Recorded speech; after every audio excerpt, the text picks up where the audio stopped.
And finally tonight, it's not a conversation with Amber Athey of The Spectator without a conversation about Dylan Mulvaney. I gotta say, I think you've been on 3 different times talking about Dylan Mulvaney and these videos he does. Every single time we get a huge number of views on this. Why do you think people want to, it's not just about it, people want to hear criticism of him, right? Yeah, I mean, I think it's just the style of his videos is so fantastical and yeah. they're admittedly entertaining, yeah. even though they bother me.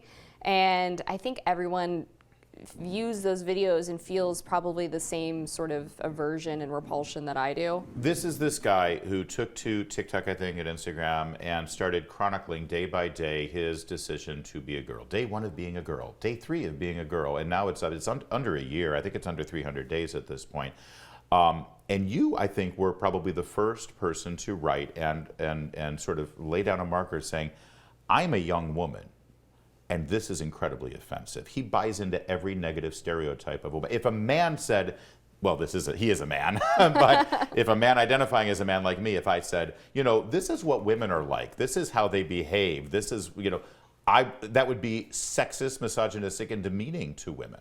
When you go through Dylan's videos, he says things like he can't wait to go shopping, and he hates math, and he loves shoes, and he has to go stock up on tampons, and it's just this cartoonish, stereotypical idea of what a woman is, and it supposes that you can become a woman by wearing the right clothing or styling your hair the right way, but womanhood is innate. We were born this way, and you can't just become one because you decide you are one. And he's an entertainer. He's a former stage performer, right? Broadway performer. And if an entertainer decided to put blackface makeup on and say, hey, everybody, I'm now black, and this is what it is to be black, and you again buy into all of these same kind of stereotypes, without question, that would be condemned and called out for the offensive thing that it is. It's a minstrel show.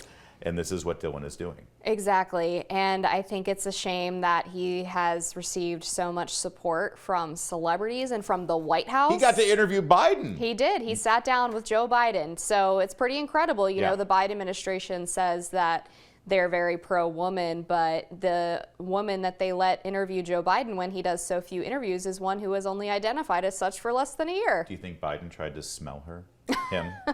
I wonder if he was confused. Yeah. Do you think he knew? Hey, you're kind of pretty. I like you. Hey, you got an Adam's apple. What's going on? All right, so we have the latest video. Now, this is actually,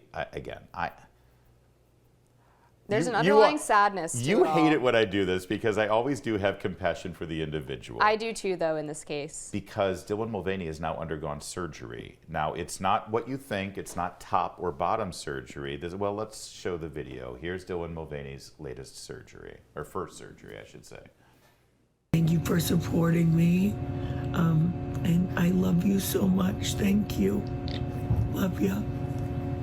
So this was obviously, he's undergone facial reconstruction surgery to feminize his appearance. Honestly, I didn't even know that was a thing. I figured it has to do with breasts and, things downstairs.